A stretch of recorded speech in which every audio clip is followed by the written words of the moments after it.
आला सका आलो. रंग्या अरे घरामध्ये एवढं चाकर असताना तू कशाला गेला रे रानात सरपणा नाया? मग काय होतंय त्याला, आपलंच काम आहे, करायला पाहिजे.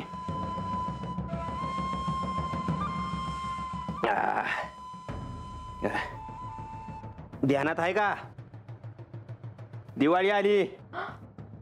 वय अजून मोप काम पडली आहे ती. वय ग समजा वाडा सजवाया हुआ. मी काय म्हणते का मी आजच्याला समदा वाडा सारवायला घेते. गंगे समजा एकलं करू नगस, कोणाला तरी हाताशी घे, नाहीतर मी करू लागते ना तुला मदत. चल. ए कशाला, आहे की ती करील की. गडी माणसं आहे ती, कशाला काळजी करतेस. वय मग मी गोडाधोडाचं करायला घेते. दिवाळी येते आहे आता, सण येतोय म्हणल्यावर गोडाधोडाचं पाहिजे ना घरला.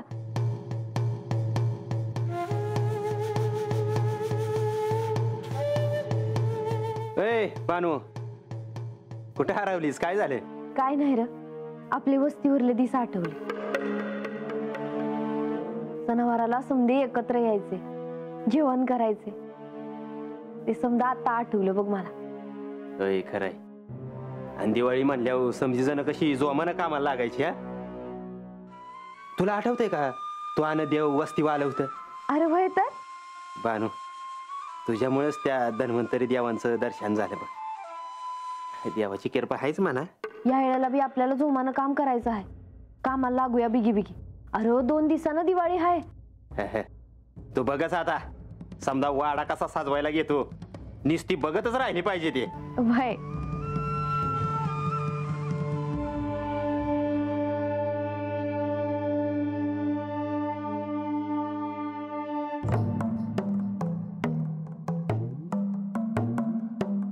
प्रधानजी, लक्ष्मी देवी. देवा, दिवाळीचा सण आनंदाने उत्साहाने साजरा करण्यासाठी सर्व प्रजा या सणाची आतुरतेने वाट पाहत आहे. होय, खरोखरच हा सण मोठ्या उत्साहाचा सण आहे. सर्वत्र दिव्यांची आरास असेल. गडावर देखील सर्वत्र उत्साहाचं वातावरण आहे. लक्ष्मी देवी, ह्या दिवाळीच्या सणामध्ये लक्ष्मी पूजनाला अनन्य साधारण असे महत्व आहे. सर्वत्र तुमचे पूजन केले जाते आणि ह्या निमित्ताने तुमचा आशीर्वाद सर्व जेजुरीवर तसे सर्व भक्तांवर देखील असावा. देवा. चोडप्पा या.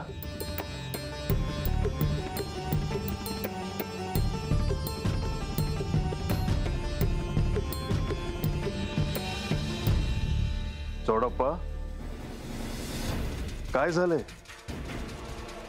चवडप्पा, निश्चितच महत्वाचं तुम्हाला काही सांगायचं आहे म्हणून तुम्ही इथे आला आहात, हे कळतंय.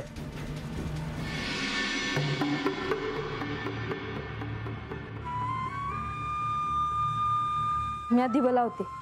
काय खुळी आहेस का ग? का काय झालं? दिवाळी हायानं असं अंधारात बसायचं वय? अगं बानून हत वाड्यात राहायचं नाही, जेजुरी सोडून निघून जायचं असं देवीने सांगावा धाडलाय. ठाव नाही बाई तुला. आणि तो कसलं दिवा लावतीयस ग? बरं राहिलं. ताई, तुम्हासनी एक सांगू का? असं गप राहून नाही चालायचं.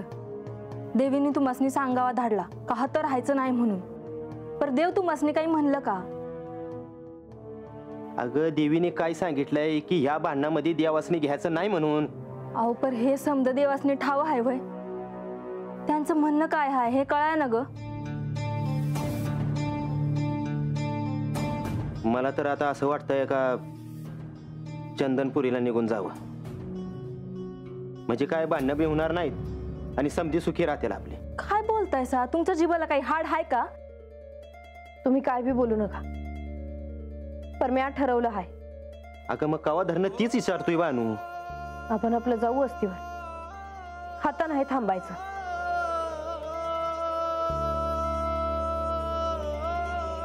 म्हणजे तू हे खरं बोलतीयस? पर मी काय म्हणते, देव काय म्हणतात ते एकदा ऐकलं असतं तर. मी आता माझा अपमान नाही करून घेणार. देवींची इच्छा नाही ना मग आपण नाही थांबायचं होतं.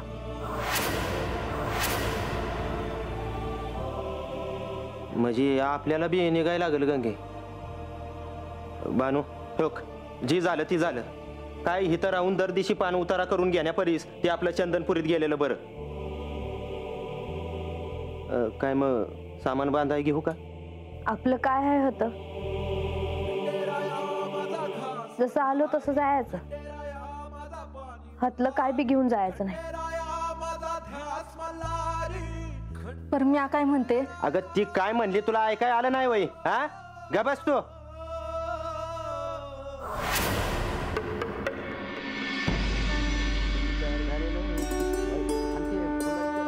राघोबा, अरे कुठं चालला आहेसा?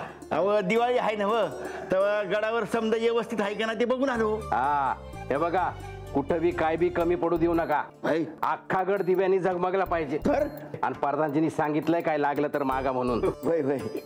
अहो पर एक सांगायचं राहिलं बघा.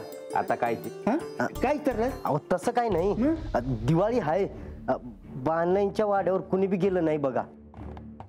देवांनी सांगितलंय का त्यासनी काय हो काय न ग ते बघायला. अरे असं कसं विसरला सा? हा आणि ह्याच्या पायी विचारायला कशाला पाहिजे? हळूहळू दिवाळी आहे. अहो देवीसनी काय न ग म्हणून आम्ही विचारलं नाही. पण हे काही बरं नाही केलं तुम्ही. अरे देव काय म्हणत्याल? अरे अख्ख्या राज्यात धान्य वाटलं जातं या, धन वाटलं जातं या, कापडं दिली जातात, आणि बानाईसनी कुणी बी विचारलं नाही म्हणजे ही आपल्याकडनं लई मोठी चूक झाली बघा. मग आता व काय करायचं? अरे दिवाळी आहे, त्यासनी समज लवकर पोचता करा. अहो पर त्या देवीसनी कळलं तर? अरे ते मी बघून घेतो, तुम्ही लगोलग कामाला लागा जावा. हे तुम्ही बोलला असा लई बरं वाटलं बघा. अहो त्यासनी बी लई चांगलं वाटेल. हा आणि कोणीतरी त्यांची आठवण काढली म्हणल्यावर त्यासनी लई बरं वाटलं. अरे बाबा बोलत राहू नका, चला निघा कामाला लागा. होय, होय. हा, चला, चला. चला बिगी बिगी जावा. होय होय होय. हा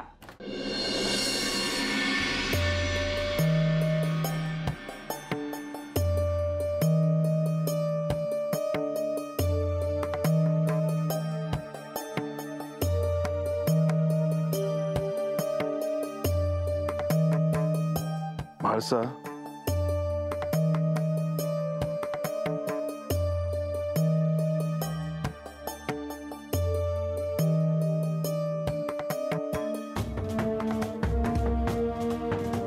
म्हाळसा तू हे काय केलंस? तुम्ही कशाविषयी बोलता आहात? तू बानूला संदेश पाठवलास की जेजुरी सोडून जा म्हणून? हो, आणि या संदर्भात तुम्ही मला विचारायला याल हे मला अपेक्षित होतं. परंतु हा निर्णय तू परस्पर कसा घेऊ शकतेस? तुम्हीच मला सत्य कळावं म्हणून गंगा अवतरणाचं आख्यान ठेवलं होतं. त्यातून मला एक बोध झाला,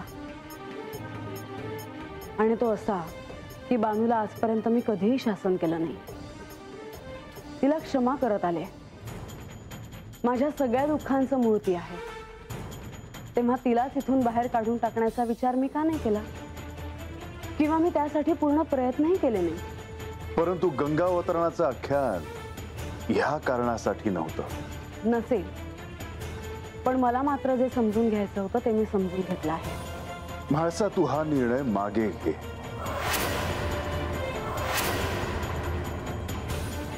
नाही, कोणताही निर्णय तू परस्पर घ्यावास हा अधिकार मी तुला दिलेला नाही. देवी, तुमच्या निर्णयावरून बाणाईला दुसरीकडे स्थान दिलं तरी श्री खंडेराय तिला भेटायला जाणारच. जाऊ द्या. हवं तर निवासेच्या रानात किंवा अगदी कुठेही मी तिची सोय करेन, पण तिचं जेजुरीत नसणं माझ्यासाठी जास्त महत्वाचं आहे. माझा निर्णय झाला आहे आणि या निर्णयावर मी ठाम आहे.